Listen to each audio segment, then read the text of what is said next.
Today we're going to assemble the Pilling Couetil IMA retractor. It comes with two blades, chest blades. One is wider, one is narrow. And it has an atraumatic end and a paddle end. These crank closed. If you want to release them, you just push that, they open wide.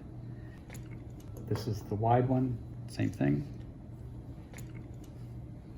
They would normally go like this, so you'd have the wider one is closer to the rack. The skinnier one is usually closer to the patient's head. This is the blade bar. This is the longitudinal retraction bar with the rack on it.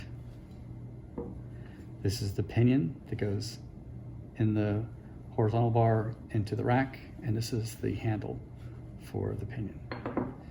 When you assemble this, one side is larger than the other, so you're going to want to put the handle on the larger side.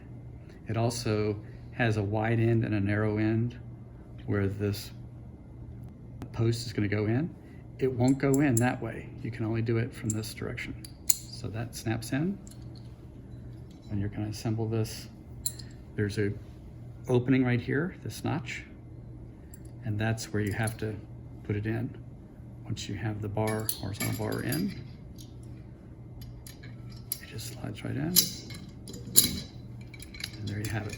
This cranks down. Okay, and then you want to put the blades on.